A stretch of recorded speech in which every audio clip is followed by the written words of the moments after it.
Hello Avatar fans, and welcome to the next episode of the Avatar Online podcast. This is going to be episode 214 of our regular show, and we were recording this on the 21st of June 2020. This is the official podcast for the fan site, Avatar The Last Airbender Online.com. I'm going to be your main host, Morgan Airspeed Prime, and joining me on the podcast is Greg2B from the site. What's up, everyone?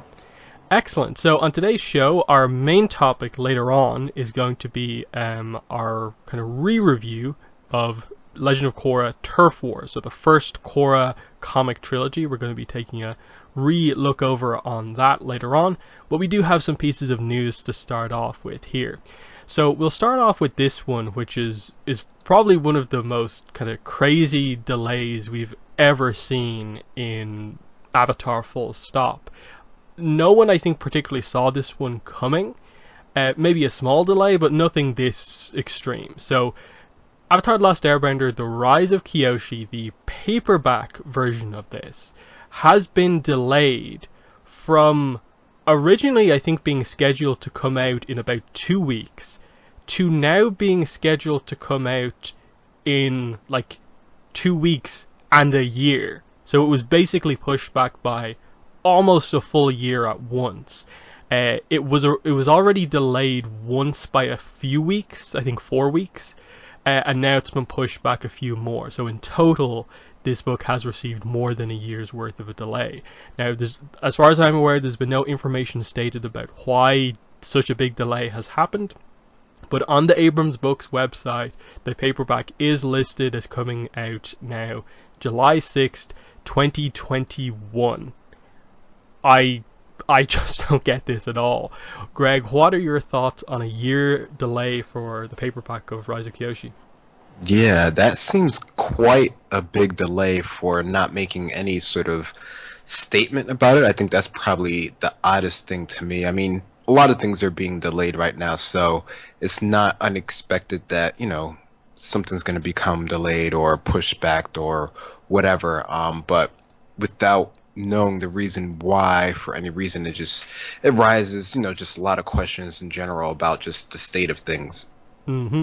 Yeah. Obviously, I think the main thing is there's not a lot of people who are I think particularly annoyed about this, just because the Rise of Kyoshi is available. You can still get the hardcover, and obviously the audiobook is going to be available shortly, and in some places I suppose the ebook is available. So it's not like this is a brand new piece of content that's blocked, but for some people they like the paperbacks. The main thing that I saw when I posted a news video about this on my YouTube channel was just people being like, do you think they'll delay the Shadow of Kyoshi? What does this mean for that? So many questions of people sort of panicking about, will this mean a delay for the book people actually really want? But as of right now, that book seems to be sticking to its release date of 21st of July, which is the same date as now officially the Rise of Kyoshi audiobook. I don't think at this stage, exactly a month away from the release of that stuff, they're going to receive a further delay. My guess is just that Abrams Books have just prioritized new books over sort of reprint, basically, paperbacks. And that maybe a year into the future is probably just a placeholder for now while they figure stuff out after the core of the big delay due to the virus is sort of, I suppose, still in progress, but is sort of the main, everything has stopped, has sort of begun to slow down. And I wouldn't be shocked to see it maybe change a date to being a little bit coming out sooner than that.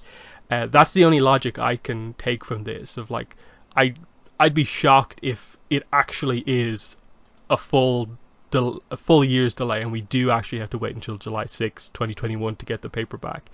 But do you have any thoughts on do you think this is just a placeholder? Do you think they might change it back once they figure more stuff out? I mean, I would definitely hope that they would change it back. I mean, I guess the whole idea of, physical media and producing it is sort of up in the air right now with a lot of things, with how everything's going.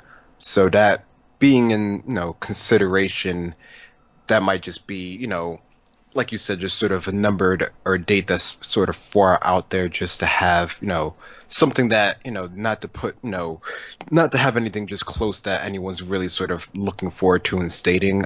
But yeah, no, it is quite unfortunate to have that happen, and I don't know how that would affect, the actual next book, the new book that's coming out, and I don't know. I mean, I don't know. Part of me wouldn't be surprised to see it being delayed a bit, just because of how, I don't know. I guess it really depends on the production of the book, because they're no, it's not. It doesn't feel like it's something that they would do as just like an electronic one, as much as we think that's like how most people get it. There still is that whole physical media part attached to it, so that does play a huge role in sort of their whole plans of actually marketing stuff and putting it out there and even getting it to people's hands, even if it's being delivered to them rather than actually going to a bookstore or anything like that. Yeah, because like I said, I've seen a lot of people like freaking out that Shadow Kyoshi might be delayed, and like I honestly don't blame them, because it's sort of the one kind of big thing left in the year for Avatar fans, really, because there's not a ton of excitement for the Katara comic later on in the year, and there doesn't seem to be any other Dark Horse books being announced. So it's like Shadow of Kyoshi is it, and if that gets crazy delayed, like the whole year is kind of just like gone in terms of Avatar content. Um, we'll see what happens, but I think it was a good sign that they officially released like the preview like via EW, and that had Yeah. the proper date on it, that they're going full steam ahead on this. It's done. They're ready to go with it. I think they would upset, I think, more people delaying it this close to the release. That this is not one of those things where like the audiobook, it can just chop and change and like nothing really is going to happen. There'd be, I think, a pretty big backlash if this book got delayed at this point. So I think they want to avoid that as much as possible. And yeah, I'd be very surprised, but it could still happen. But I don't think it will. So yeah, Shadow of Kyoshi should still be out in like 4 weeks, but we'll have to wait and see. Next piece of news is again the Rise of Kyoshi. I suppose it technically is a delay of sorts, kind of. Urban Audiobooks have now realized that they released the audiobook too early and have now switched it from being available to buy now to now being like pre-order. I still have access to it from the way I rented it, of course, which makes sense. I think it would be just insane for them to somehow block access to it that way, but obviously they realized a mistake was made. I don't know the full story behind it, but they have realized what's happened. It is now listed as 21st of July 2020, available for like pre-purchase or whatever. I honestly expected this to happen as soon as you basically found this out. But I was surprised with in a way like how slow they were to get to it, and that like it's basically been up for sale for at least 2 weeks, but theoretically since the original release date in May. I'm not really sure even on that. But yeah, the people who really, really wanted it and heard about it through us and like my YouTube channel and so on have got it already, have listened to it, and it's a month away for the release of the CD and Audible and stuff like that. It's fairly okay. I don't have too much of a problem with this because I still have access to, I suppose what I paid for. But yeah, you actually found this and told me about it. But so, what are your thoughts on this? Yeah, I mean, I guess, yeah. I mean, as soon as you make something known like that, and especially since, we know the official date isn't really out yet, that they probably would, put it back to the real date. But yeah, I guess it is interesting that it did take them this while. I guess it's probably just like it was just put up on a whole bunch of sites and just sort of just left there until anyone really sort of noticed it. But yeah, I mean, I guess I did see some people got it and some people listened to it already, so that is cool. If you were really really looking forward to it, you definitely got a chance to listen to it ahead of time, so that's kind of cool. Yeah, I'm excited to see, I suppose, what this cover is. It has to be amazing, I suppose, given how long we've waited for it. Like, it's going to be pretty crazy if this goes up on Audible on the 21st of next month and there's still no cover like that.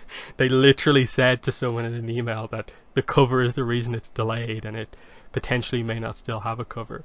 Like, if it literally is just a kind of cropped version of the cover with like the Blackstone Publishing logo on it, it's going to be so silly that this is what kind of caused all the problems, especially when like both of us were able to listen to the audiobook with the placeholder image instead of the actual cover. It's kind of pretty silly that the whole book is done, but that's what delayed everything.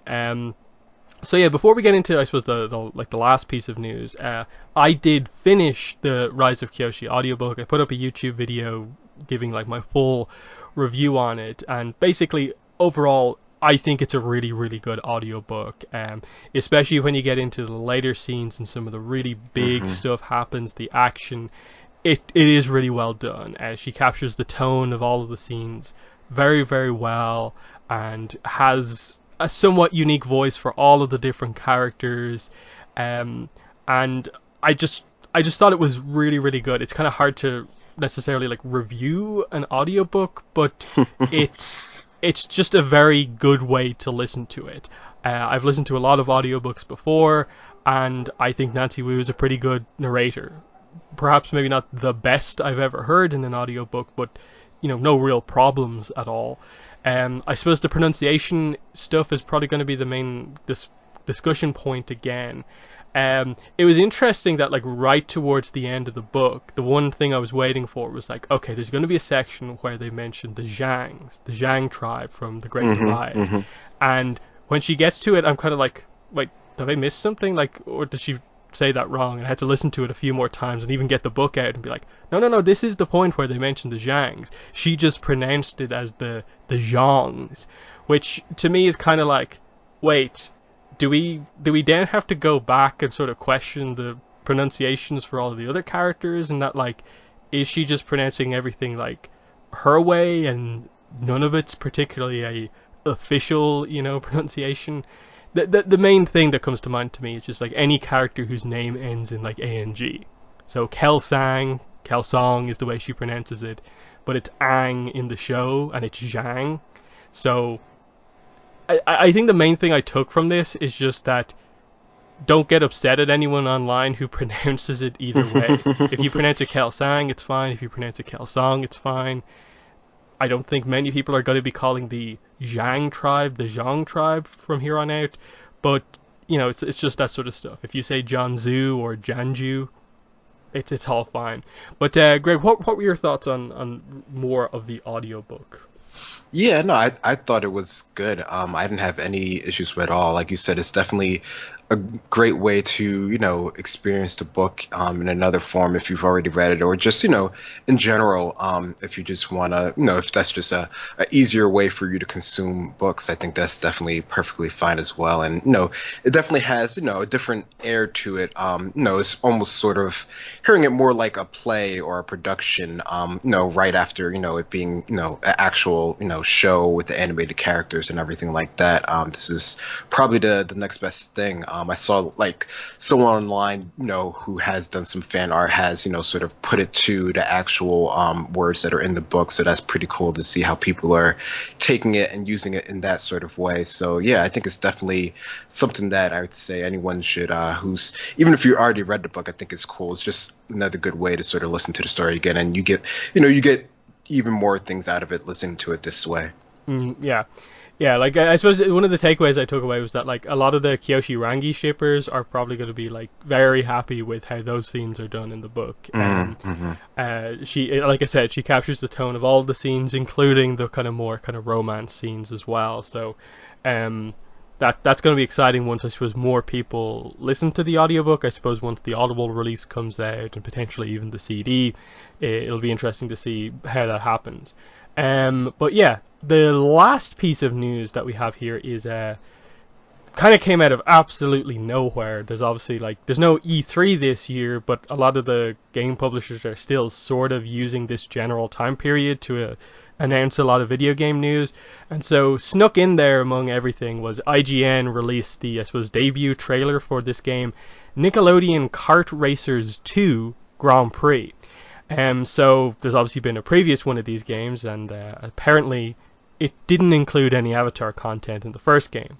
But one of the big talking points about this one is that this Kart Racers 2 is going to have Avatar and Korra content. If you look at the sort of cover art, you can see that Korra is on the cover in the Avatar, the Satomobile there. And then if you watch the trailer, you can see that, okay, for sure, Aang and Korra are going to be playable characters. You could race as them. There's going to be at least 2 Avatar-themed karts. One of them is the Avatar, and then the other one seems to be some sort of a like Fire Nation sort of like airship style car type thing. I don't really know what way to describe it, but it has a Fire Nation insignia on it. And then there seems to be at least 2, maybe 3 Avatar tracks. One of them is the Spirit World from Legend of Korra. It looks specifically like the New Spiritual Age part of the Spirit World, the really heavy sort of green light area of the Spirit World. And then the other one looks to be Air Temple Island. And I don't know if it's just that like this is the other side of the track, or that there actually is a whole other track, but that there potentially is like a Bossing Say sort of area of one of the tracks. Now, they could just do sort of Republic City transitions into like a kind of more Earth Kingdom-y style section, but I'm not sure. At least 2-3 tracks, and then the way this game sort of does power-ups seems like they're done as like kind of crew members, and it looks like Asami is going to be an option as a crew member. You can see her on the kind of top right of one of the screens. But yeah, Avatar video game, not the news we wanted necessarily, but it's something. I don't believe this is going to be a full price game, so it's going to be a sort of cheaper title, which I suppose is going to help people. I think it's available on PS4, Xbox One, and Switch. Don't think PC, which was kind of weird to me. But Greg, what are your thoughts on Avatar video game at last? I mean, it's cool that we're getting, the characters in the game in general. I think, that hasn't been done in quite a while. Looking at it, I mean, it's cool that they have them in there. They definitely, have themed the cars correctly, and the tracks seem like they're nice for what they're designing them for. Other than that, I guess there's not too much to it, really. Yeah, it's one of those things where, like, I suppose it's sort of difficult to get a kart racer like this wrong, because most of them are usually fairly, like, at least okay. There's, like, Mario Kart, there's the Sonic one I think is pretty good, there's the Crash Bandicoot one is pretty good. I'm sure this isn't as good as either of those 3, but it's probably going to be okay. So this is sort of one of those things where for me it's kind of like, if this is on sale on like the Switch in a few months after release for like 20, I might just, grab it just to see what Avatar content there is, because I think it is cool that there is a full track that is based on the Spirit World, and like you can see Rava in the background and stuff like that. I think that'd just be sort of cool just to kind of go around those Avatar tracks, that they put like other Korra stuff into a video game is just kind of interesting to me. Don't know if this opens the door necessarily to there being more Avatar stuff. I suppose if this game sells well and they sort of realize that it's kind of on the basis of having Avatar content, it might lead them to believe that, why don't we just do an Avatar video game? But that's a long way away. But this did definitely bring up the resurgence of, why can't we have a proper Avatar video game? But I don't know if that's ever going to happen at this stage. But yeah, that's most of the news that we have. How could I forget this? The Imbalance Library Edition is out now. My copy actually just arrived today. I just before doing the podcast uploaded my review of it, and look, it's one of those things where like, it's the Imbalance Library Edition. It's the Library Edition, but for Imbalance. It's exactly the way you expect. Even though there's a new creative team, it's formatted the same way. There's still roughly the same amount of annotations in the book.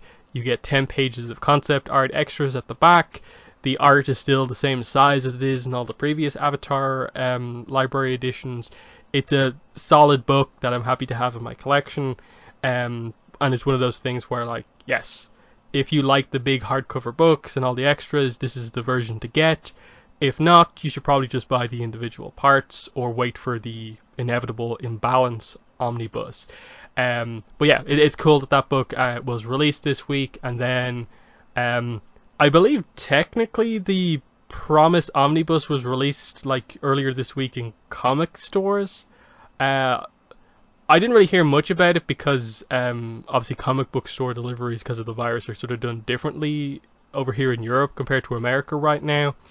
But it's like a week and a bit away, mass market, and I am excited to get my copy of the Promise Omnibus in when it happens, just to see what it's like in hand. But yeah, that's just kind of quickly covering all the news, and we're still waiting for the next Korra comic announcement. But speaking of Korra comics, let's get into our main topic for this episode, which is going to be our review, look back at Legend of Korra Turf War. So the first proper Avatar Korra comic, which was a three-parter. This one obviously has Mike DiMartino as the writer and Irene Coe as our artist. And yeah, I suppose let's get into this. I suppose we'll start with just general thoughts and then go through it sort of point by point. So Greg, in general, what were your thoughts going back to Turf Wars for the first time in a while? Going back to it, I think for me it was really a fun way to just reread and re-enjoy just sort of the Korra sort of flow of storytelling and the way that that world, specifically during her time period, is set up. I think it still works for the most part, especially right going into the spirit world as like a direct link into it. I think looking at it again, I'm still fine with like the art style. Nothing has changed about that for me. I think as far as my opinion of it, most of the characters all feel, of course, like they should feel in this show. I think probably same thing as before. If I was looking directly for something, dealing with what happened in the show after they get out of the spirit world, I think that's probably still where it sort of falls a little bit for me like it did before. But I think as far as it being sort of like its own sort of independent story with just sort of a side quest type of thing, I think it works pretty well. Yeah, it's a weird one. I still maintain like it is one of the weaker comics that we've had, bringing all the Avatar comics in. I think it wasn't the best way to start off Korra comics. It's probably the best thing to say. Like comparing this to say The Promise, it's really night and day in terms of the importance of the overall story. This book is very much sort of you get it, you get people invested because it's Korrasami, right at the start. But then it really hits you in part two that there's really not a lot particularly important going on right now. And like you say, it does feel very much like a side story rather than a proper, like, big story, the continuation of Legend of Korra. It tries to deal with a lot of topics, but the ultimate takeaway from the whole book is pretty much that, like, okay, we have a better understanding of Korra and Asami's relationship, and Julie is now the president.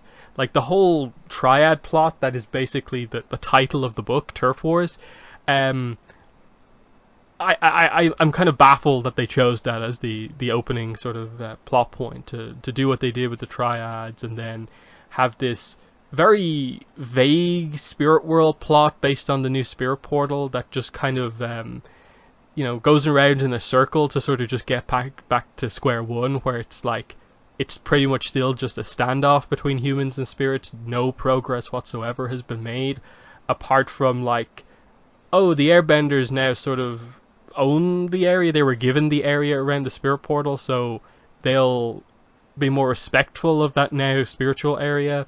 So that's sort of a tease for the future, and we'll get to see Tokuga again, maybe. Yay! Like, it's just like he's not the greatest villain we've ever had, but it is still fine. Like you say, like the characters are still in character. It's still fun for the most part, but it's not the most exciting content that there is. And I think Ruins of the Empire showed that here's a much more interesting story. Here's better use of a lot of the other characters and so on. Like, this deals with kind of important stuff, but a lot of it is rather sort of dull as you get through it, in that I think they could have done something a little bit better with the presidential race. As it is, it's the most simplistic plot in the entire book, even though it's probably given one of the biggest amounts of screen time. Because it's so simplistic, it's just Raiko is a bad president and he is selfish. That's why he has a campaign manager who is completely focused on just trying to make him look good rather than his like ideals as president. And then Julie is the heroic up and comer who is like doubting herself. So of course we know who's going to get elected as the president when there's the re-election kind of coming up, and it's not at all a surprise, and it's just finally we have a leader who is going to actually do something. Whereas like if I felt like they should have probably characterized Raiko as being a little bit more competent than they did, but this is the path that they took. But Greg, what is your first talking point about Turf Wars? I mean, I guess we can go a bit more on that, because I mean, it is, the most sort of, I guess, direct line of, I guess, sort of election, campaign sort of, progression of the story. I think, it is cool how they were able to get sort of Varric involved in it and, have him do the whole docu-mover. I mean, the character whose name I already forgot, who was Raiko's campaign manager, I mean, you can pretty much tell that he's sort of like your stereotypical sort of, just sort of go-getter type dude who's just trying to sort of make someone seem a lot better than they are, and sort of, I guess, making sort of all the wrong moves, or sort of taking, ideas from other people. I mean, even at one point he makes note of Tokuga's, speech actually being good and using it for himself, for Raiko or whatever. So yeah, I mean, I guess, I don't know, I like, it's really cool that Zuli did become the president, but like you said, it is sort of, even though it did have a lot of pages in this book, and I think, probably some of the parts of Zuli's character in this one that are more interesting is when she's probably working more directly with the evacuees, just sort of the whole relocation effort. I think that part might have been more interesting than the actual sort of election part of her sort of, play in the story. Yeah, it's an interesting one because there are scenes that I do really like, of like in the middle of part 2, right as they're getting Julie to sort of become the person to oppose Raiko, she's really doubting herself, and she has a scene with Varric, and he ends up sort of being the one who kind of gives her the confidence to really go for this. That I really liked. In that, like she says, but if I win, suddenly all the problems plaguing the United Republic become my problems. I don't know if I could handle that either. And he says, Julie, you are the most tenacious, brilliant, inspiring woman I know. The people love you.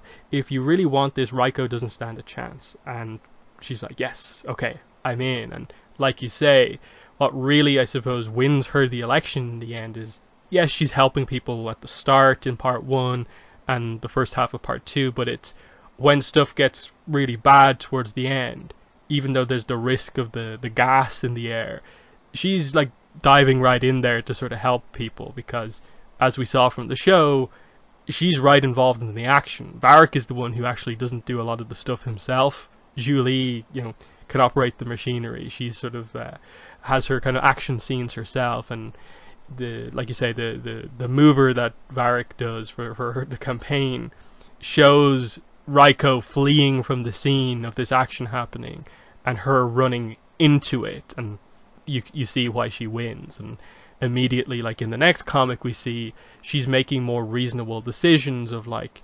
allowing Korra to take Kuvira out to assist with stuff going on because she trusts Korra, whereas Raiko has never really trusted Korra except when he absolutely realizes he needs the Avatar. So it's always been a weird one of like that. Like, I think the show Korra did this as well, except for maybe parts of book 4, that Raiko has always just been this really, really terrible character from like his proper introduction in like early book 2 and episodes like Peacekeepers, all the way through like book 3 and 4, or like him banishing her from the city at the start of book 3 and so on. He's never liked Korra, and it's never been presented about like what he does that's good as a president. Like, why was he elected in the first place? Like, I feel like that's something that's really missing from the character, in that was he the only like non-bender candidate, and so he was elected Mm. because of it being the aftermath of book one and equality between benders and non-benders being the issue? Because that's what it kind of feels like here, that it was just him up against a bunch of benders, and most of the population is non-benders, so when they got a chance to vote, they voted for their candidate, even though he wasn't that good. But what's your take on just Raiko in general, given that we probably likely won't see too much of him beyond this comic? Yeah, I mean, I don't know. It seemed like he had a couple moments where he might have had like moments of possible sort of brilliance of, like, taking people's, the actual people of the city's like ideas or hopes or whatever into account. But it always seems like he can't he can't keep it going, which is just, I don't know. It really does sort of question, how did he get elected in the first place? Is it just because he was the only one there, or did he actually have, some values to begin with? Hmm. Yeah. My first talking point is, I suppose, I'll actually go for the spirit world plot, humans versus spirits, because I think I remember saying this a lot before Turf Wars even came out, that like, oh, it seems like this is what it's going to deal with. That I'm really excited. That's one of my favorite plot points. But unfortunately here, I don't really feel like they do a lot with it. In that, in part one, we obviously see that they encountered the big rock spirit in the spirit world, and we kind of find out that, like, oh, here's an example of a spirit who doesn't like humans being in the spirit world. And then when they come back, they obviously meet the dragon eel spirit again from book four, and he sort of is the one who speaks for the spirits, seemingly, for some reason. And we basically just get this idea where he's kind of like, humans don't respect this place. This guy wants to turn it into an amusement park. I'm putting all the pressure on you, Avatar, to make this happen. Otherwise, spirits will protect ourselves, and like, who knows what's going to happen. And then pretty much, we get the incident at the end of part one. They're forced to protect themselves because, an incident happens, and Tokuga gets spirit morphed. And it's this weird situation where basically this dragon eel spirit in spirit morphing Tokuga creates this plot.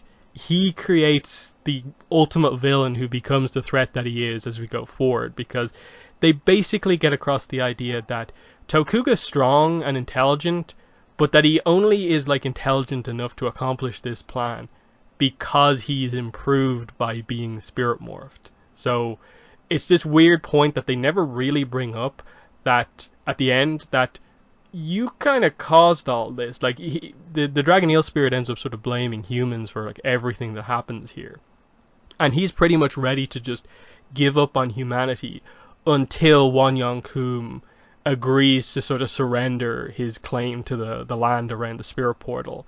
And then he's just kind of like, okay, fine, I'll see what the future has to show as we go forward. But that he's got his eyes on Korra. He has doubts that she can actually make this happen. So what could have been a really cool exploration of humans and spirits ended up just being like, what felt like spirits overreacting, and then a lot of like kind of campaigning for the idea we need to respect the spirits, even though we're never shown why that should be the case based on the way most spirits act. And that's always been my problem of like, this dragon eel spirit, like, does he really deserve respect the way he's going on? But what are your thoughts on the human spirit conflict in this book? Yeah, and I don't know. Maybe if we had more background on him as a spirit, we could have, some basis for believing that he, needs more respect. I mean, I guess, the book, the show in general gives you a good idea of just sort of respecting spirits, respecting the environment, respecting nature and that sort of whole idea. And that's, sort of like the default philosophy of the airbenders in general, which is why, throughout this whole part of the book, they're really involved in, sort of the peaceful protests and just sort of, wanting to, man that area because it just, it fits with their ideology so perfectly. But with this spirit specifically, it definitely seems like he's, pretty antagonistic in general. I mean, it seems like he goes into dark mode pretty quickly, which I think before we didn't really think, about that sort of happening that sort of fast. Usually some sort of external influence, either, someone directly or the avatar having a bad day or, whatever, something like that. So I don't know, it is interesting how that is sort of like the antagonizing one of the antagonizing forces throughout this whole book, and that, like you said, it does sort of create sort of like, I guess, sort of, I think he says, like the clarity of mind that Tortuga has to sort of achieve his goals, which otherwise wouldn't necessarily have happened. I mean, I don't know, it's kind of hard to say, what would have happened, because he was sent to that area to sort of, push the airbenders and, possibly the avatar away from in general. So there would have been conflict there in general, but I'm pretty sure Tokuga never had the idea of like doing anything with the spirit world in general. It didn't seem like his original goals ever went that sort of far. So it definitely seems like there's a lot more that they could, explore with the spirits in general, just as far as their interaction with humans. And, with the spirit portal being in the middle of Republic City, you would think that would be the best way for them to explore it. And, we do get a little bit more of that coming up, but still it doesn't seem like we're at any sort of real sort of like, cohesion of them, humans and spirits working together quite yet, unless you're like an airbender and you're just already perfectly on good terms already.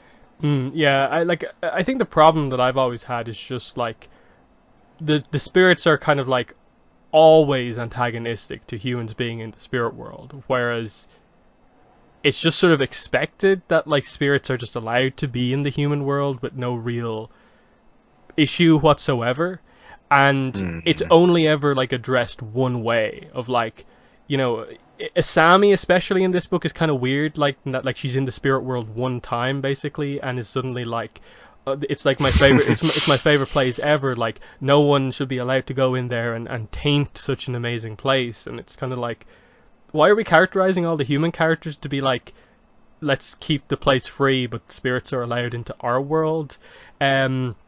Whereas like true balance surely is that both sides are allowed at will into each other's worlds, and there's some level, I suppose, of policing on both sides. But they're obviously leaning in the direction, seemingly, that like humanity is worse than spirits, which I don't know is necessarily correct, or if it's just the spirits' poor view on humans or what. Because again, the situation with spirits is that the spirits are always the same. They never change. Like they're stagnant fundamentally as a species, but they change when they die. So it's this kind of weird contrast of they can't change in some ways, but they always change in others. And then humans are ever evolving, even though they're sort of locked fundamentally into sort of one form, one life. They always change and grow, and that's the contrast that, in a way, spirits want to be in the human world because it is ever changing. Like spirits like Lady Tianhai appreciate that sort of ingenuity that humans have that spirits don't seem to have. I personally think that the problem is that they're using one spirit to speak for the entire species or whatever of spirits. Like, where's Ai? Where's Carrot Guy? Where's any of the other spirits that can speak? Like Wan Shi Tong, what's he up to in the aftermath of Book 2, after supporting Unalaq and so on? I think we just need more talking spirits who aren't immediately the angry, grumpy ones, like the rock spirit here or so on. In that most of the spirits who seem to be sort of friends with our characters are the sort of more animal-like spirits.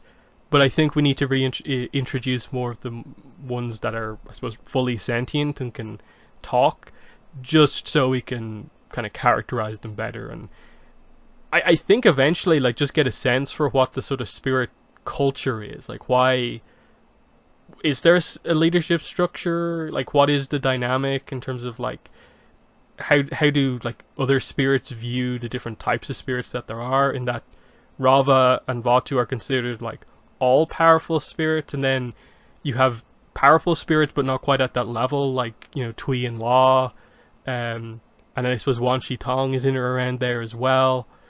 Like it's sort of confusing how to exactly view it, and then somewhere in the middle is like Tien Hai and Old Iron. Um, but what are your thoughts on what they need to do going forward? Because for me, the big takeaway from the kind of finale of Korra as a series was that Korra finally had a goal she wanted to accomplish as the Avatar. She wasn't just reacting to everything anymore. She wants to actually bring peace between humans and spirits. That's one of the major plots going forward. How do they build towards that actually happening? Yeah, I don't know. I think having some sort of, understanding with, I guess, the spirits, like you said, that can actually sort of talk, or whatever the sort of hierarchy system is, if there is one. I mean, it could be that there just isn't really sort of a hierarchy system, that is just sort of like, a collection of spirits, or, various different groups of spirits, which might be cool in itself if that is sort of how, the spirit world is sort of breaking up, either by, locations, or by, whatever is the most, sort of like powerful or oldest spirit in sort of like a specific area. I mean, that generally seems like what they go for most of the time, is that the older spirits or the most powerful ones generally have the most sort of respect, and sort of are the ones that are sort of leading the other spirits around, which kind of, it kind of makes sense. I can understand how that works. But it would be cool to see more of that sort of interaction with, sort of Korra, or, even if it's not Korra, the Airbenders. I think that would be, obviously probably the first choice for, some sort of bridge between, the two worlds there, that could actually, benefit both sides, especially since, as they say, the human world is, evolving so much that even if, it seems like, the ill spirit wants them to sort of, step out of, everything, and sort of be on their own. As long as the portals are open, there is going to be some sort of integration there. So it would make sense for them to have something worked out between each other that, can sort of benefit both sides. Yeah, like they definitely seem to be leaning somewhat in that direction of like, Julie is, what did you say here? And my first act as president, I will bestow the spirit portal and the surrounding wilds to the Air Nation. And I hope that the Air Nation continues to thrive and flourish in an area rich with spiritual energy. And I know that under Tenzin's leadership, the portal will be safe from those who might try to exploit it. So the question is going to be like, okay, the Airbenders now have this land that they're basically in control of. What do they do? Are they setting up another temple-like area around there? And like, they'll obviously teach the other Airbenders to be, friendly with spirits, and what will they sort of, like you say, begin to sort of help other people be better with spirits, and it's more like a spirit kind of like teaching kind of area about them and why they should be respected and so on. That feels like something that you should do, but I suppose the main thing is that it will somewhat seal that central portal off from just being able to be accessed by like anyone. That's probably the main takeaway here, is just that it's not just going to be an open door right in the middle of like the biggest city in the world. The Airbenders are going to stop that from happening. But what threats are going to sort of evolve from that, and that's probably where Tokuga's return might actually be a sort of a plot point. But what is your next talking point?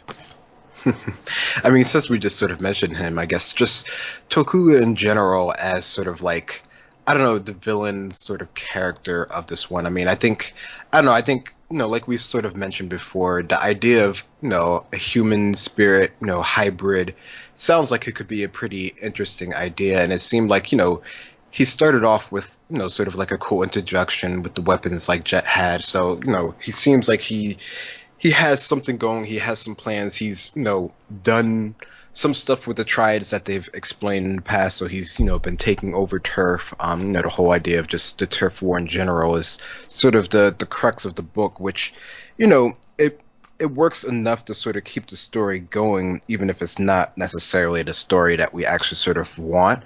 And I think he posed enough of a threat to Korra. I mean, fighting the Avatars, unless you're really sort of up there in power and or, the Avatar is sort of down on power, is kind of a hard thing to sort of combat directly. So he does, what any sort of typical, villain would do to sort of, get at their weakest point or whatever. So I don't know. I mean, I think at some points, I think he can be pretty interesting. And then in other points, he seems sort of like your sort of standard typical villain. But I don't know. I think the fact that he is sort of half right now and he is still out there, it does make it seem like there could be a way that he could be interesting to the story just because he is, half spirit, and that's sort of one of the main things that we see as being an interesting story port that could come up going forward. Yeah, like I wish this was the book that properly explained what being spirit morphed actually was. They do use the terminology in the book half spirit, I believe, which I don't particularly agree with based on what we know of how it happens to like Yao and so on, in that like, okay, the result is that he has like one of his arms is basically like the tail of the dragon eel spirit, and that makes him more powerful. But it's just him with, I suppose, a bit of spirit energy, in that like you're meant to view it as being effectively the same idea of like Rava passing through Wan, of like a spirit injects their energy into someone, which does, affect their energy, makes them more powerful, at least temporarily. In this case, he stayed inside him long enough to change half of his face and change his arm, but does that immediately make him half spirit? It's like, it's a tough one in that like his physiology is now sort of looks like half a spirit, but he's still human fundamentally. This might be where I suppose Shadow of Kyoshi might explain this to us with whatever's going on with Yun. It is interesting, but the problem is just that I feel it's all pretty vague, in that they really quickly run down a lot of information of that, like he came in, like killed Viper even though Viper is still alive and is captured, and that whole continuity error. Yeah. And they also very subtly in the background mentioned that like he's sort of brought all of the other triads together apart from the creeping crystals. So the idea is that like the triple threats now include the previous members of like the Red Monsoons, the Agni Kais, Terra Triads, or whatever. And he somehow has united them all of a sudden, and their main opponents are the creeping crystals, which is like, okay, there's something. But then as the book goes on, they never really get across that the triple threats include all these extra triads at this point, and that we meet like 2 new members. That guy named Zen, I think it is, the old guy, who he sort of like strangles when he comes back in, and that's really about it. Otherwise, it's like Shady Shin, Two-Toed Ping, Viper. It's the typical guys that we know, and it's meant to be that like he has brought everything together, but it's kind of unclear of like they at the same time commit to this being the main plot, but also don't inform us enough about it. In that I just wish there was more to it. And then when he does get spirit morphed, yes, they establish that it gives him the intelligence to find the right plan of like he can get one over on Korra by using Asami against her. But the plan ultimately is just to steal a bunch of machinery and just kind of like invade the city. It's a pretty standard plan in the end. And then to apparently like gas the city, I think in the end was the thing that they were making based on like Hiroshi's old plans, that this was something he had like come up with at some point, was like a gas release mechanism. Like it gets intense towards the end. It's just that you never, I think, really view him as being as big of a threat as you expect. In that, I think we made fun of a few times in the podcast the marketing description of Turf Wars Part 3 of just will Korra and Asami ever be the same again, and like Tokuga's the villain, and it's like, okay, I get it. He's a powerful non-bender character who now has a kind of spirit sort of randomness involved in it, which is ultimately just that he has the tentacle which he can use for chi blocking, and is something characters have to adapt to. But fundamentally, you don't view him as being all that powerful, and I ultimately do appreciate that he survives and he'll come back, but I hope they have a good plot for him coming back, because I don't think it can evolve the triads again. I think we have to sort of be done with them as being the main villains in Avatar whenever we need a threat.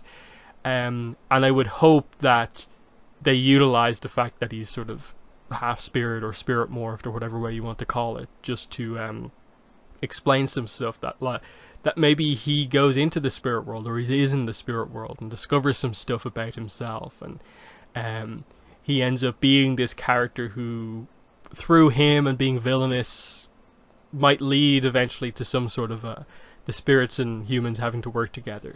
That might be placing too big of a pressure on him to be used that way, but I think that's what we have to do. Otherwise, we're just going to get another Turf Wars the next time he comes back. But what are your thoughts on him, and I suppose especially what they might do with him when he does return?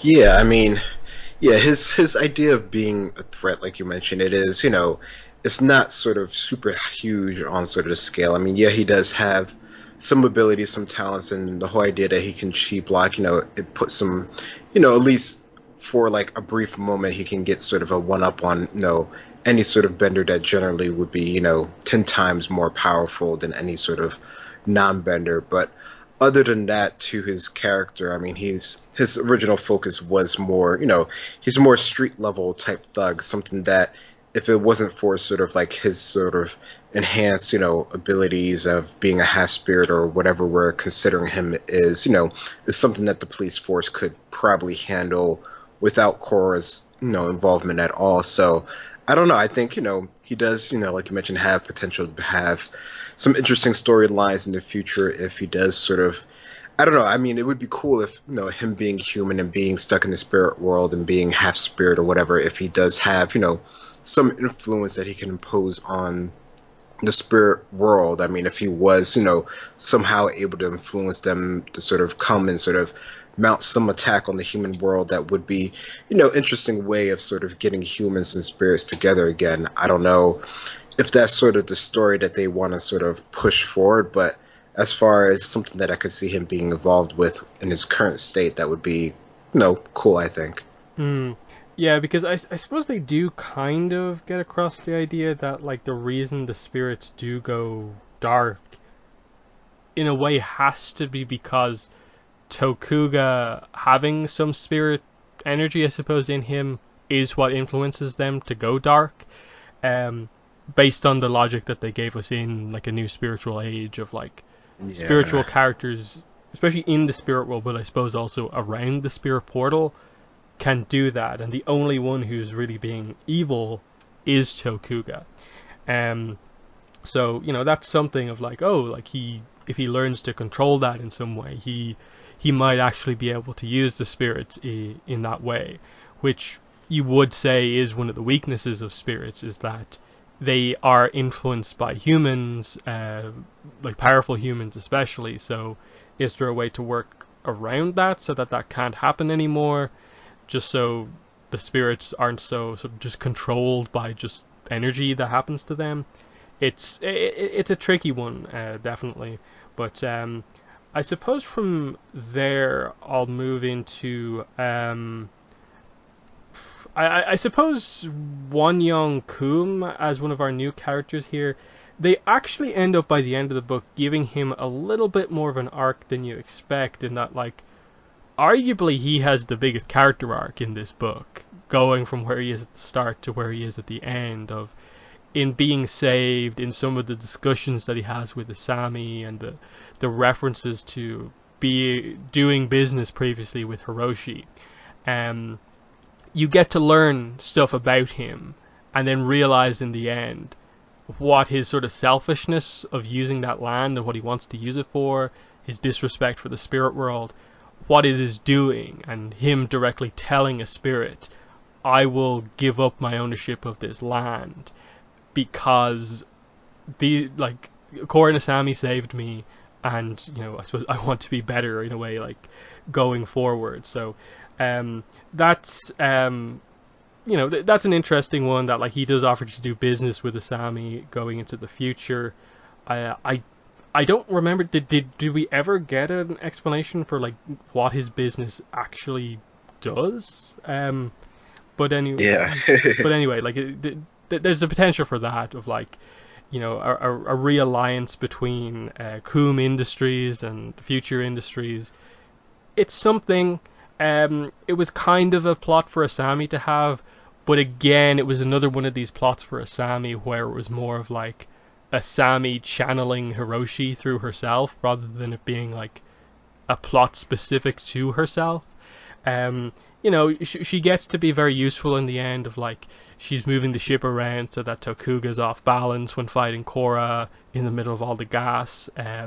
She sort of helps with the escape attempt and so on, and then surprisingly it's Wonyoung Coom who actually ends up sort of delivering the sort of final blow on Tokuga by chopping the tentacle off, and that's why he sort of falls into the spirit portal or whatever, into the spirit wilds, whatever way you want to say it. Yeah, it's an interesting one. Yeah, because the fight happens in the spirit world, so Tokuga sort of left there before they head out. But yeah, what were your thoughts on how they used Wonyoung Coom and his plot with Asami in this book? I mean, I don't know. I think parts of it are pretty cool just because it has something that has, I guess, sort of more development for a character that we do already know, that we're already, that we're always sort of mentioning could use more development. So the whole idea of the gas mechanism being something that Hiroshi made before when, he was doing it with the Equalists, it's a nice sort of like callback tidbit that, we might not have expected, and it does involve Asami, even though, she mentions the whole idea of just not wanting to be involved with anything in any sort of way, which, I don't know, I guess that shows, even before, we get to see him sort of like redeem himself, it shows us that he does have, some core character that is, more decent than sort of being sort of like, I guess, the typical sort of like shady development type guy, which is sort of what you initially, sort of view him as. So from that perspective, I think it's interesting just to get another tycoon in the city, and to see how they're sort of trying to, I don't know, work with what has, happened.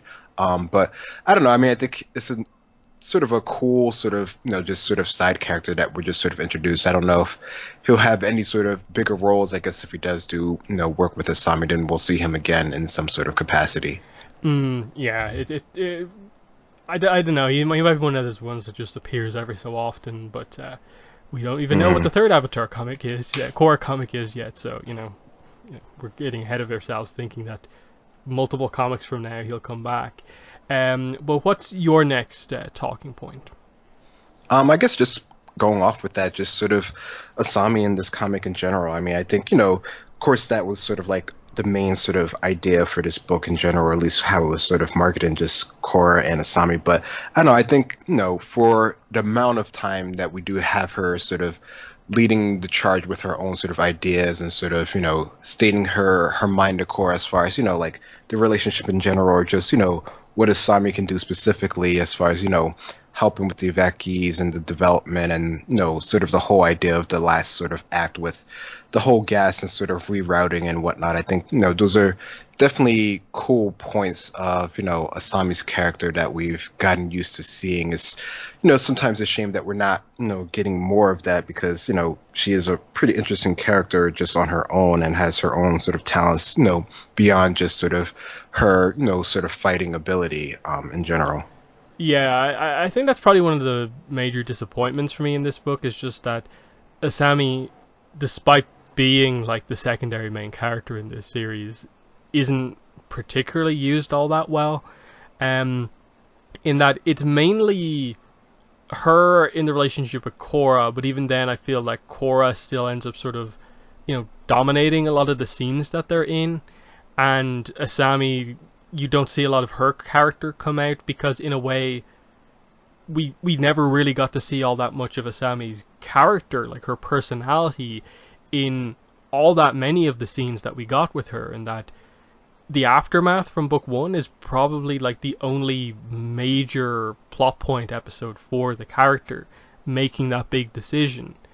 And that was where you saw like that despite only knowing these characters for a certain amount of time, she will make this decision and do what is right, even if it means like separating herself from her father. And then that became her like arc for basically the entire series. Was she's a skilled fighter, she's a skilled pilot and can fly, drive cars and stuff like that, but fundamentally her arc is always related to her father. This book, like, obviously continues the relationship with Korra, and again references her father again with like, oh, old business partner, but not really Asami making a decision about doing business with him, because they just give the vague tease at the end. I wish she got just to be in the spotlight a little bit more. And I think probably a scene that to me highlights it the most, of just them almost not knowing what to do with the character, is just it's like the final 2 pages basically of like, it's the big like ending on the I love you between them. But I think they get the characters mixed up here based on their portrayal within the comic, of like, Korra says to Asami, I've been afraid to say something, but I can't keep it to myself any longer. And then you go back to part 1, and Korra's the one who's like, let's tell everyone about our relationship, I don't like Water Tribe customs that we have to keep it private and stuff like that. And Asami is the one who is more like, I kind of agree with your father that maybe we should keep it private for now and stuff like that. She's the one who is not being as open or expressive about the relationship. And I feel that was something to perhaps explore, of like, Korra is overly out there with the relationship and Asami wants to take it more relaxed. And it would have, I think, had a bit more impact of literally just reversing this and giving that exact line to Asami, of she saying, I've been afraid to say something to you, Korra, and she say the I love you, rather than Korra gets that big moment and then Asami just says that I love you too. That to me was the way the kind of plot was building over the course of the book. But I don't really feel like they obviously did all that much with it, because they didn't really want to have Korra and Asami like fight or argue in this book. And apart from 1 or 2 scenes right at the beginning where like Asami basically says the wrong word, of like, I'll help in here to do something more practical while you give the speech, and Korra takes a bit of offense to that.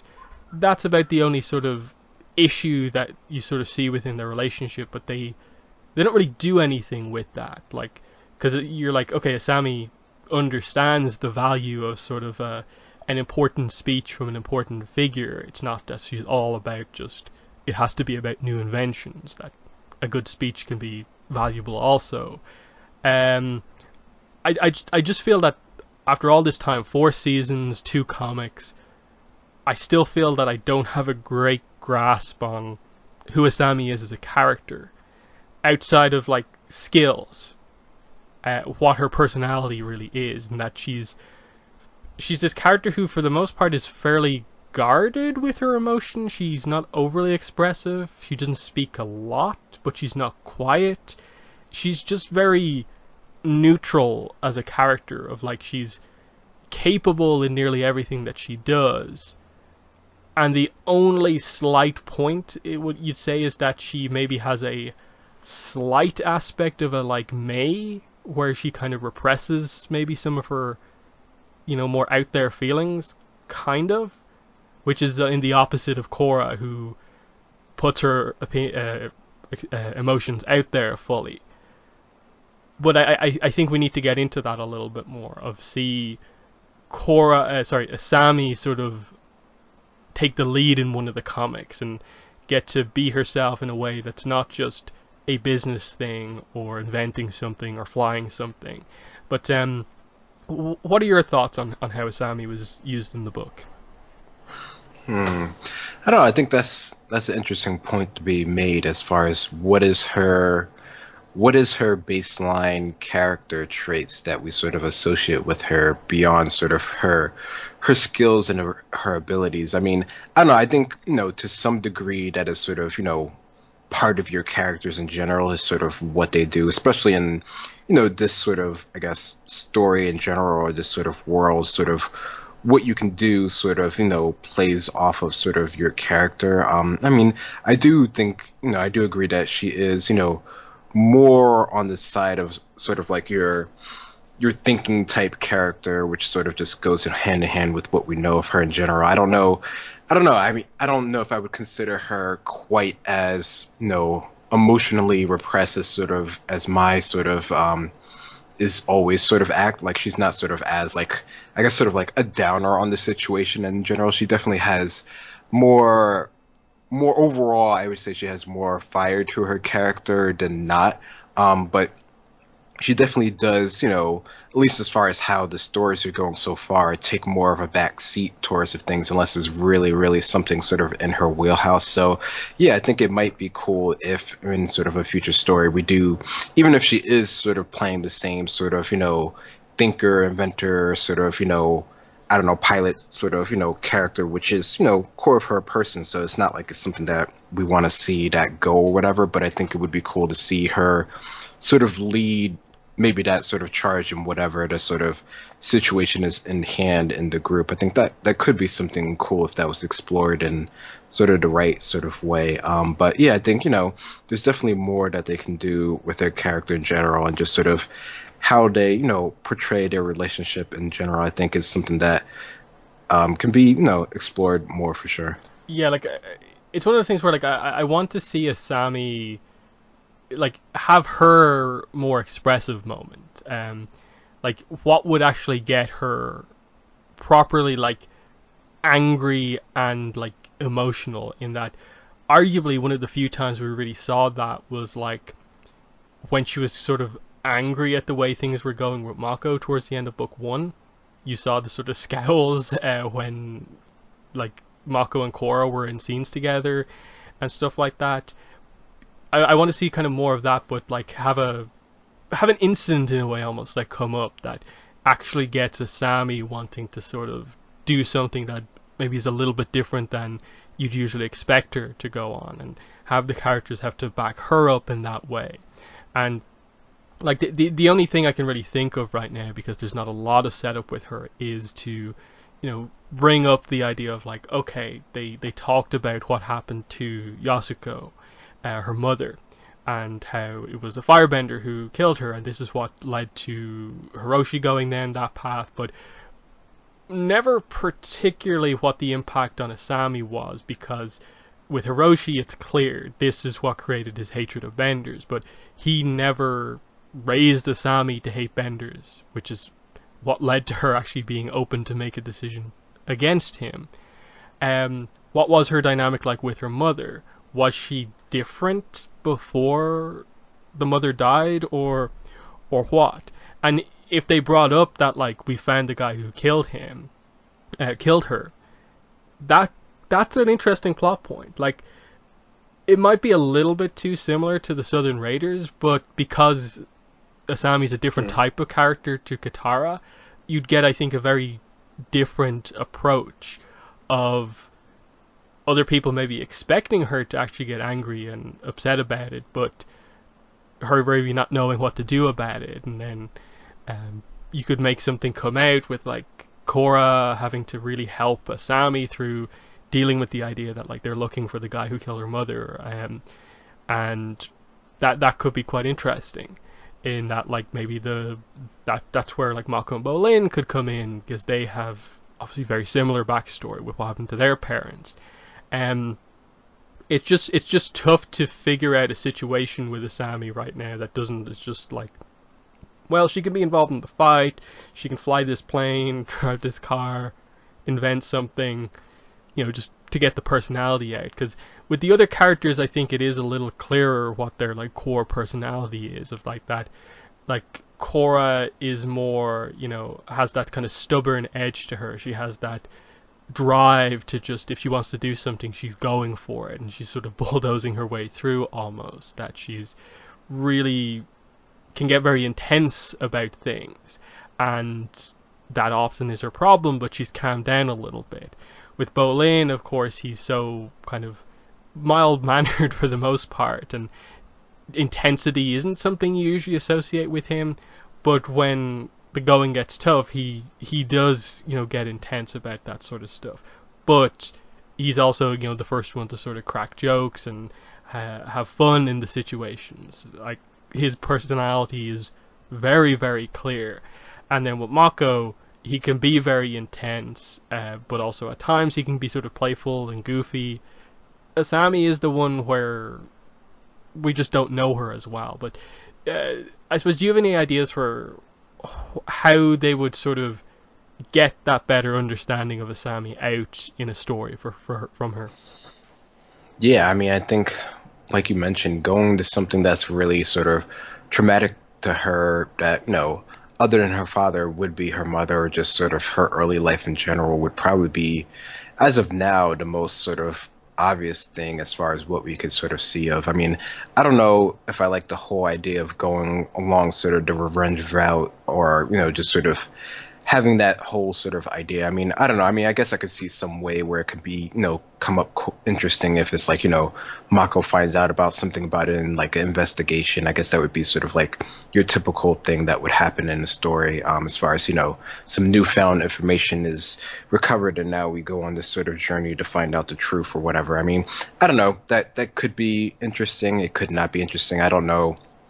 I mean, that obviously it can't, or unless it's like a solo story or something like that, it wouldn't necessarily be like the main part of a series. It would be like, you know, sort of like the B plot. But that could be interesting. Other than that, I mean, you know, I don't know. I mean, I don't necessarily mind there being, you know, her story being evolved or revolve around, you know, things that she's interesting. I mean, I think the whole idea of her running, you know, Future Industries and, you know, running that as like her main company and being the main person in charge of that could be interesting, in a way, as far as like finding out more about her character, as far as like when things are tough. I mean, we have seen some of that, so it's not like it's completely, you know, we're not completely unaware of it, but maybe getting into more details of how, you know, how she's actually running the company, as well as, you know, whatever the main, you know, storyline of whatever store she's involved in, could actually be interesting to see, even if it is something that we do know is part of her like core character already. Yeah, like, yeah, the a business plot is kind of interesting, but also sort of like hard to do to like keep it interesting, especially if it's part of like a comic trilogy. Like, you know, what is it? What's happening? How does it come up? I think that's why in book 2 you saw that it was very much the most side of the side plots was in a way the Asami business plot with Varric. But I suppose the next point is just, I suppose, to go into, like, I suppose, bring in Korra and talk about the relationship and what the book reveals about, I suppose, same-sex relationships in the Avatar world. It is an interesting piece of world building. Kaya obviously is the one to explain it to them. And I think it's roughly about what I would have expected and so on, in that they basically say, you know, water tribe tradition for you, people like to keep their family matters private. No one's going to disown you for coming out, but our culture would prefer you keep it to yourself. Which explains, like, I suppose, Tonrock and Senna's response of, like, they're happy for both of them, but they're kind of like, you know, basically to Korra, who wants to tell everyone, like, you know, it's a private matter, like, you don't need to just announce it to the world. And then, like, Korra asks, like, how did Aang react when you told him? He was nothing but supportive. Remember, my father grew up in the air temples where men and women didn't hide who they loved. The air nomads were accepting of differences and embraced everyone no matter their orientation. Then we go into Fire Nation. For most of its history, the Fire Nation was tolerant too, but then Fire Lord Sozin took power. He decreed that same-sex relationships were criminal. Then we get Earth Kingdom, I suppose, even Avatar Kyoshi, who by all accounts loved men and women, was unable to effect any real progress. After all, the Earth Kingdom has been the slowest to accept change and the most militaristically repressive. So basically, they say that for the most part, none of the nations have like a major issue with it. In that, I suppose they say that, you know, the water tribes are very family focused, but it's like, you know, don't announce it to the world. Air nomads are perfectly open about everything. Fire Nation has been fine about it, apart from the era of the evil Fire Lords, basically. And then with Earth Kingdom, they basically just say that it's been slow to accept change, but they don't overly imply there's any like crazy problems with it as such. Like I've always found it a bit weird that, you know, this whole thing, they're like, oh yeah, Sozin's the only one who doesn't like these type of relationships. That like this character who we know became the villain for completely different reasons. They're now just going to add on to this idea, add on to this of just this hatred of same-sex relationships. That's always felt a little forced to me. Of like, are you doing that just to have someone who no one will argue with feeling that way of the characters that we know, or are you doing that to try and characterize Sozin a bit more? It feels a little unnecessary, given that like basically no other character in like the entire book has an issue with it at all. That Sozin, like he feels like the one character like, oh, everyone hates Sozin, we'll just add this on, even if it doesn't really fit. I think is a little bit weird.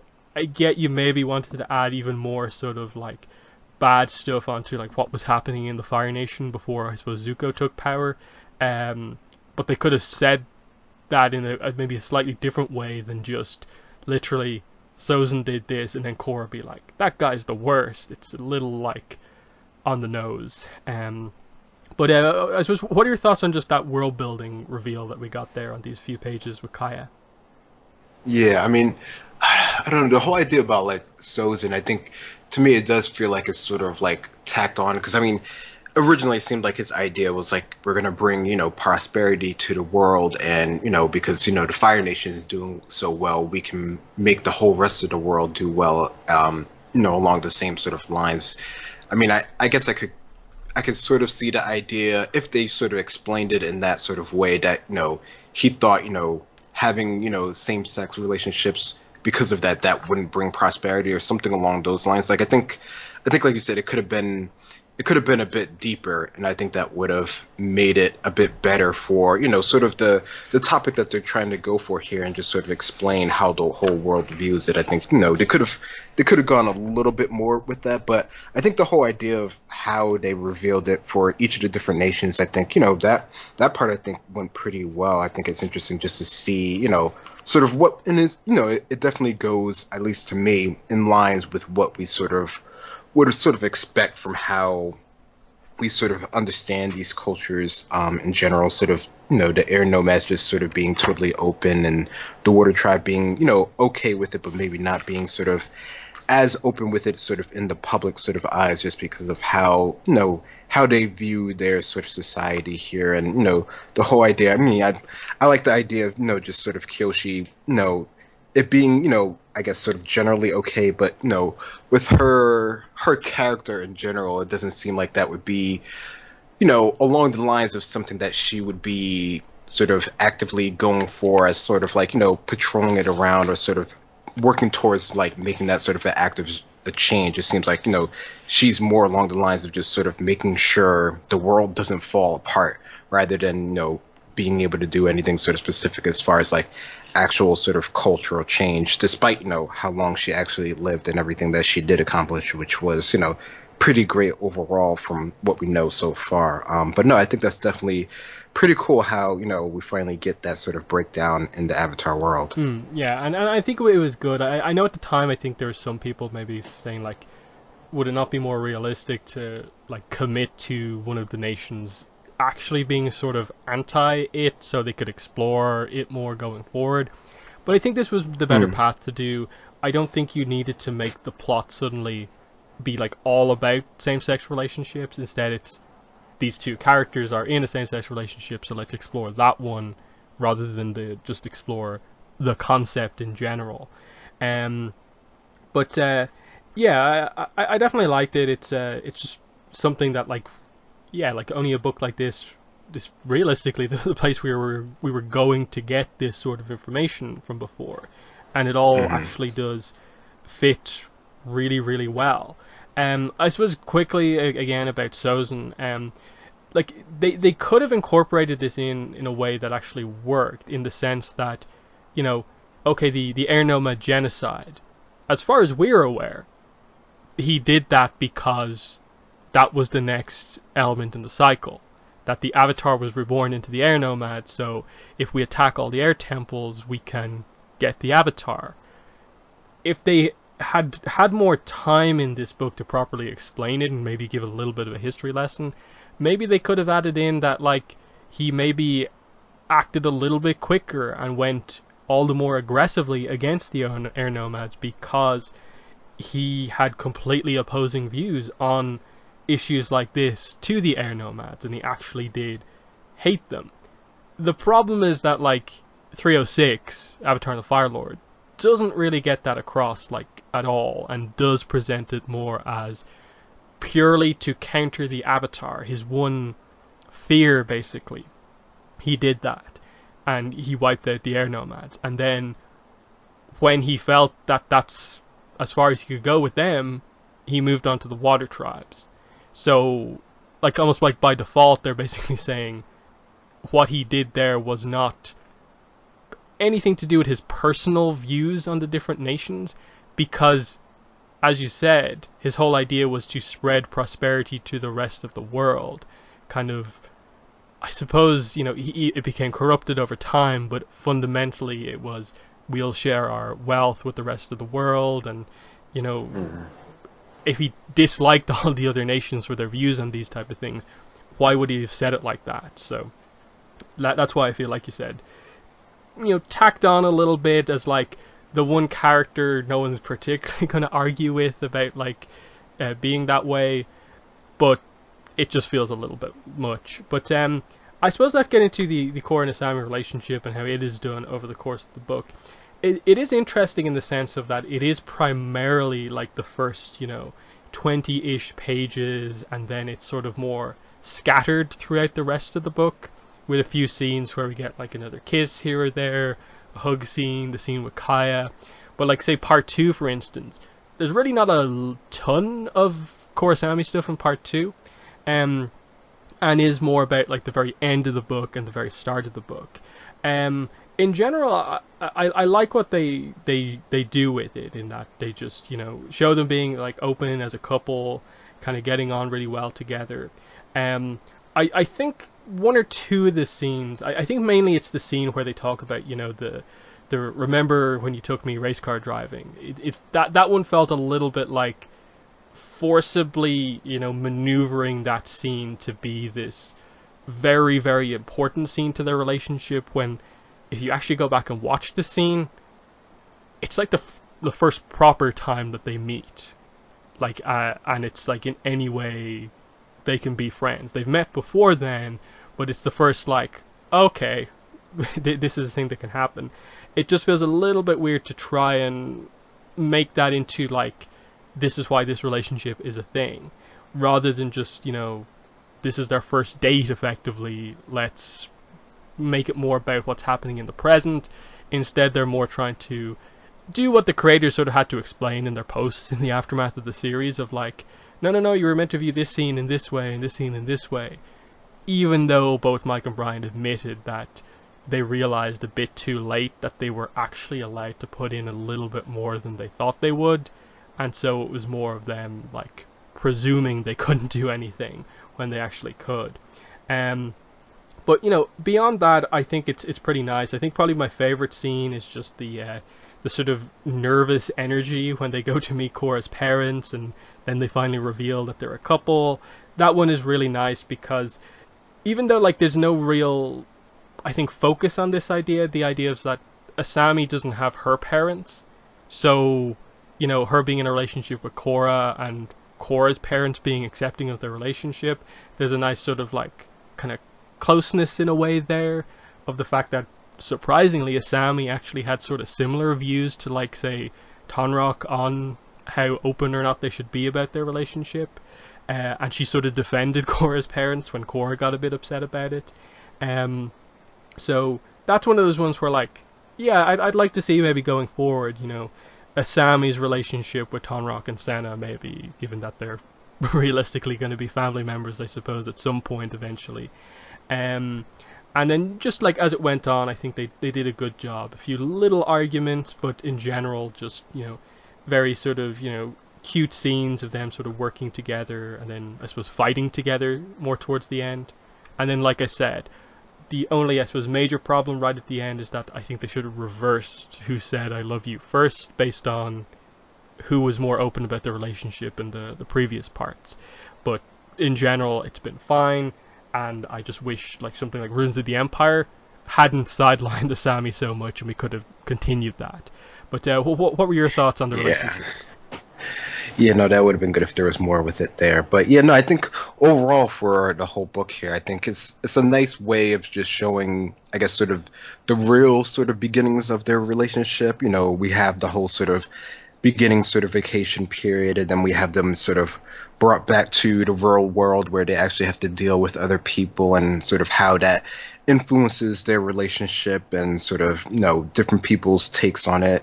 So I think that's definitely good that they get all of that sort of, you know, out in the open, so that, you know, different people can see it and different people can get, you know, the reactions to them actually being in a relationship. I think those are sort of cool to see, you know, who's, you know, sort of immediately sort of accepting with it, and sort of who has to, you know, take a little bit of ramp up time to sort of get used to them sort of being in a couple. I think that's pretty cool. And yeah, it generally is focused primarily in sort of the front half of the book, and then it sort of gets into the story, which I think, you know, depending on your views and what you sort of wanted to see more out of the story, some people definitely want to see more of it. Some people definitely, you know, were fine with it as is. You know, I think it works for what they're trying to do. It also, you know, comes into the whole sort of plot as far as like the one thing that can hold the Avatar back. So it's interesting to see how they use that as sort of like a major point, as far as, you know, that's something that the villain can use against Korra, against the Avatar. So it's interesting to see how that's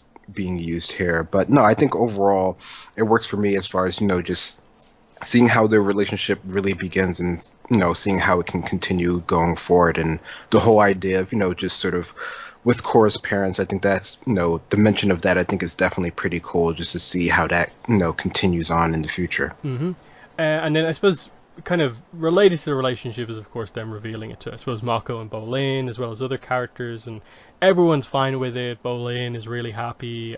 Like, you see, like, Janora have a really good reaction to it. Kaya, even Tenzin, and I suppose Lin even later on kind of is like, yeah, we'll get her back. So they put Mako in a pretty interesting position of, like, the one character to be sort of awkward around the two of them, and not immediately be, like, you know, super supportive. He still says, you know, like, initially, like, oh yeah, I'm cool with it, but he's like shell-shocked almost upon hearing it. Thankfully, I think we discussed in the reviews, like, that they had to have a conversation between Mako and Korra, and maybe Asami. And in part 3, they delivered on that, I think, really well, in what I consider to be one of the better written scenes in the book, of Mako and Korra talking on the rooftop. And what I like about it is just that, like, yeah, like, these two are close. Like, at the end of book 4, the idea was that basically, like, Korra and Mako just, like, told us what their dynamic is that these two are super, super close friends, and are, like, the most loyal people to each other going forward, because the sacrifice Mako made to help Korra and so on, and, you know, she saw what he did and is aware of that. And so, you know, we get the idea of, like, his arm here. We set up the idea of, like, he can't firebend in one arm, but it's resolved obviously in Ruins of the Empire. And he just helps her. He just talks about, you know, I remember how I felt when, you know, Tarlok took you, so I know how you're feeling about Asami. So I want to help you find her. And he, like, helps to be like, you know, I think I know a way to search for Asami without tipping them off. I'll explain later. Beifong can't know what we're up to, and she hugs him, thanks for understanding. And then he finally says, and I want you to know, if you've noticed me acting a little weird, it's only because I've never had one of my exes date another one of my exes before. It's taking a little getting used to, but I think you and Asami are both perfect for each other, and I'm the most qualified person to say that. So thankfully, hopefully, finally, all the Mako awkwardness around like his best friends is over now, and he can actually have something happen now to him in the comics. And like Asami, he's another one of the characters who needs like a plot of his own, and for something kind of like big to happen. I think there's a few more options I think you have with Mako, I think, compared to Asami, but it's just about them actually committing to it. But what were your thoughts on Mako in the books?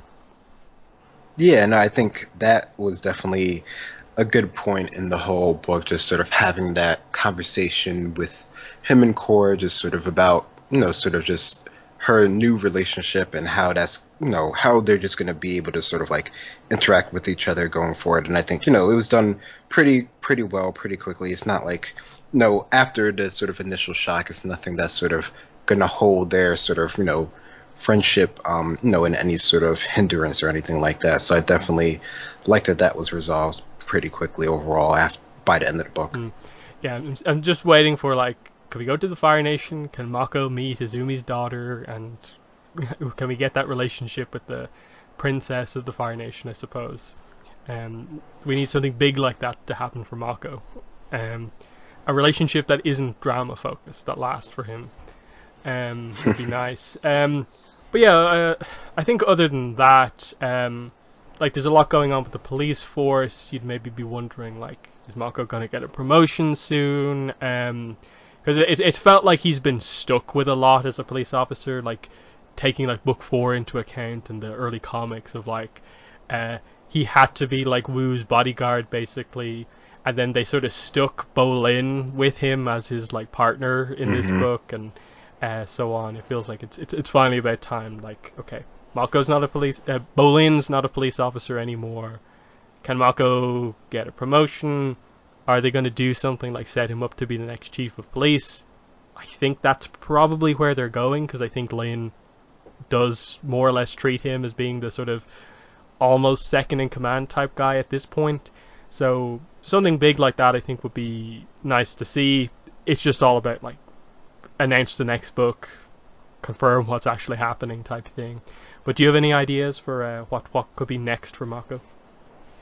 Yeah, I mean, the whole idea of him in the Fire Nation, I guess that's like the current thing that everyone sort of hopes for his character. But I don't know, I mean, him being sort of like the next police chief, I guess that could be a potential thing. I mean, I don't know, it still seems like Lin has a good long while, even though she did, sort of, step down before. It doesn't seem like she necessarily has any reason to step down right now, at least that I can see. But, who knows what could happen be going forward. But yeah, he definitely does seem like he is, pretty much the second command, and it seems like this is going to be, his thing as a character, from being, sort of like a street kid and running with the thugs and all that sort of stuff to where he's at now. It definitely seems like that's where his character is going to be. I mean, I think in the book, for the little sort of like side antics that they have here when him and Bolin are bringing some of the triple threats and just sort of, the whole idea with Two-Toed Ping and those little conversations, I think it's fun to see that sort of play off of his character.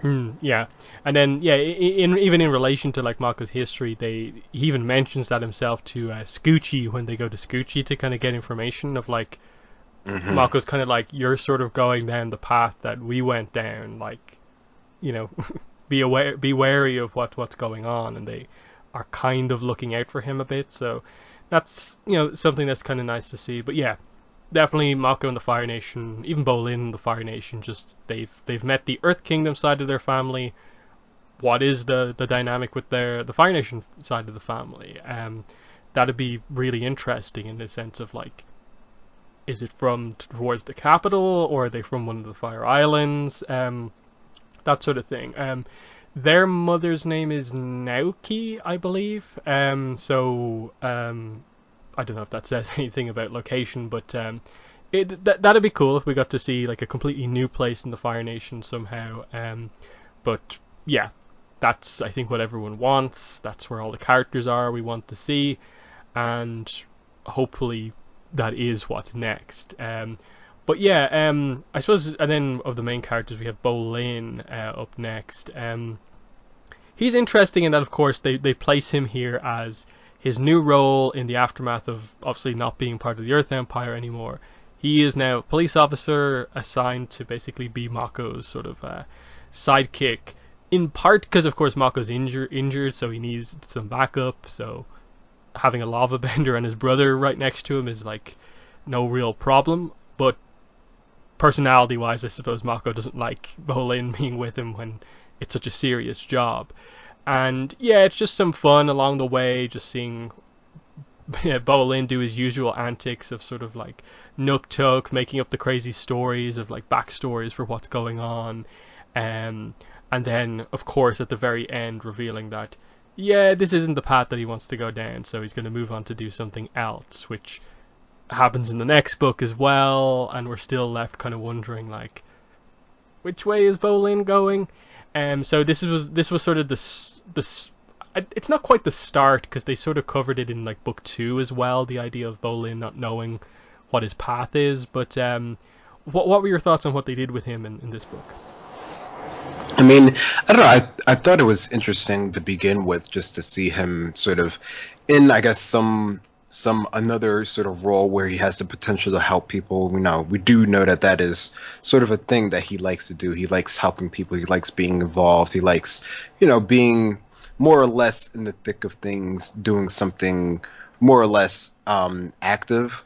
So I think, I don't know, it's cool to see. I think, it was an interesting dynamic to see him and his brother working together, and, just with their history, being out on the streets before.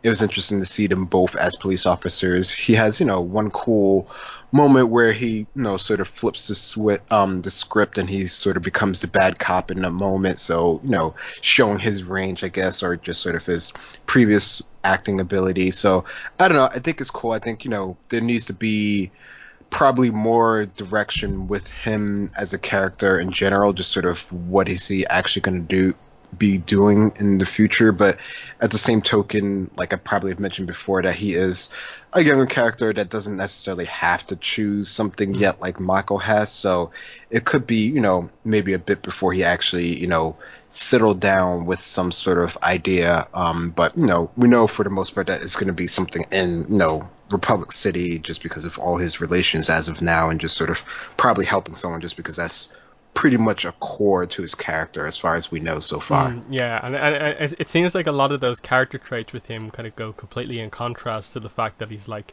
one of the most powerful benders like in that era, being a lava bender as well. Because like it's so cool at the end of part 1 when they're sort of struggling with Tokuga, and then just like Bolin lava bends, makes the shuriken, and just completely cuts his swords in half, and they immediately sort of have the advantage on Tokuga. Just highlighting that like he's a real sort of like powerhouse bender, and he's only probably going to get better. But the position that he's in seems to be more like politics type thing where he is right now, so it's kind of hard to exactly predict what's going on. But like you say, like him helping people is definitely what he wants to do. There's obviously the speculation of like, okay, Earth Kingdom elections are going to happen. Is that something he might go into? Perhaps, because like he has the skills with crowds and people. He can give a good speech. It's just about, I suppose, learning actual politics stuff, which I suppose he will from working with Julie and so on. But that's probably a long-term thing for him. But yeah, I suppose beyond that, do you have any other talking points or characters you want to discuss from Turf Wars? I don't, not in detail. I think not really. Yeah, because we're kind of thinking like Tenzin is kind of in it. Like there's kind of the whole plot of just like the Airbenders like forming the sort of protests at the portal. Yeah. But it kind of just it happens. They work together. they get sprayed by some water. They stand up to Iroh, who's there for a little bit. It's it's cool to sort of see the Airbenders being a bit of a nuisance, but like in a kind of good way of like they value the importance of the portal, and it kind of puts Iroh, I think, in an interesting position where he agrees with Tenzin and the Airbenders, but he has to support Raiko because Raiko's in charge of the United Forces, I guess. So that's a kind of interesting one. But that's really about it. I think Jinora, I feel, should have been a little bit more in the spotlight, given one of the plots of this book being about spirits. It's felt like since book 4, she has not been in the same level she was from book 2 and 3. And I think that's sort of shown when towards the end, like they obviously focus on Korrasami a lot, but then they completely seem to forget about like Bolin and Opal and Kai and Jinora also being in a relationship, and they kind of pair up the characters weirdly at the kind of Julie kind of election victory party. But yeah, do you have any thoughts on the use of the Airbenders? Yeah, I mean, I think it definitely was cool to see them involved, just sort of in sort of keeping the area sort of sacred, keep it protected. I mean, they have the whole start of it is the fact that they're meditating in the area, and they're sort of almost getting kicked out of the area.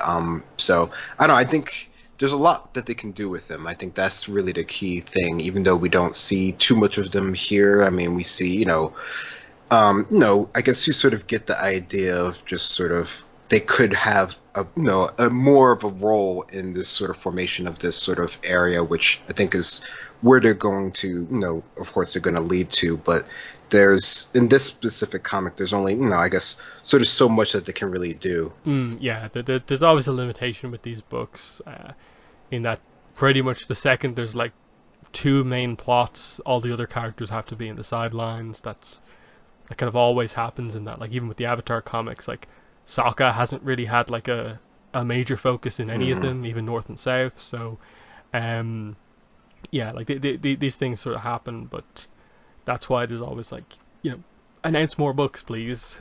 And we're still waiting for that. But yeah, I think that's most of what we wanted to say about Turf Wars. Like in general, like it's still an enjoyable book. It's just not what they needed to do, I think, to start off with. I think they should have started off with a more eventful plot point. Is it necessarily that they should have went for the Kuvira plot first? I don't quite think so. I think you just could have used what you had here and just done it a little bit better. If you had actually had something more substantial happen with the spirit world plot, if you had explained a little bit more about Tokuga and what happened, what spirit morphing actually is, that would have been a very nice like world building reveal of like the details surrounding that. Even delving more into the triads, and it was nice to meet Jargala and the Creeping Crystals, but it was just another triad when they sort of incorporated all the other ones into one. And then at the end of this book, it's kind of very unclear about like, where are the triads now? Are they still a problem? There's obviously some of them still out there, but are they just sort of not a threat anymore in the aftermath of everything that's happened now? It's still a bit unclear, but ultimately, we get Julie as the president, who makes an immediate impact in the next book, and development on Korra and Asami's relationship. So it accomplished what it needed to do, but its main plot isn't particularly great. So it's a kind of weird one in that, like, I consider Turf Wars and Imbalance to be like the weakest of all the comic trilogies, and in some ways, like, this does a bit more than Imbalance does, but Imbalance is, I still rate slightly higher than this, just because some of the plots in this are pretty dull. I think the election plot could have been a lot better done than it actually was. But what are your final thoughts on Turf Wars? Yeah, I think it's a good book for what they're trying to accomplish, as far as bringing us immediately sort of back into the world, back into Republic City. I think the idea of keeping it focused in Republic City with sort of the ongoings, I think that is definitely in sort of the right direction. Could there have been more that they could have done with it? Yeah, I think so. But I think as far as what it seemed like they were sort of going for, which is really sort of the relationship and sort of, I guess, sort of who's going to be, running Republic City going forward. I think those two parts were done, well enough to sort of push the story. Maybe they could have done more with sort of the main sort of, I guess sort of conflict of it. But other than that, I think it's still, worth reading just to sort of get, what's sort of happened after original series. Yeah, like the book deserves praise just because it now means that finally we no longer will have these really annoying scenes of Korra asking Raiko to do something and him saying no and it immediately creating a problem. At least with Julie, you have someone who is going to think things through, is a little bit more of an ally to Korra, but I think Julie still won't give Korra just anything that she wants, but she'll be more reasonable, and that's all we need after how bad Raiko's been this whole time. So that is a notable thing. New president is a pretty big deal, but yeah, that's Turf Wars. Probably the next podcast we will do the Imbalance in review, especially now that the library edition is out. So the next podcast, unless there's some big news, will be very likely that, and that will probably build up to that probably being the last podcast before Shadow of Kyoshi comes out, and then we'll get into sort of whatever review content we're going to do for Shadow of Kyoshi. So just be aware of that. But yeah, other than that, that has been episode 214 of the Avatar Online podcast. This has been myself and Greg. Thanks for listening, and bye. Bye-bye.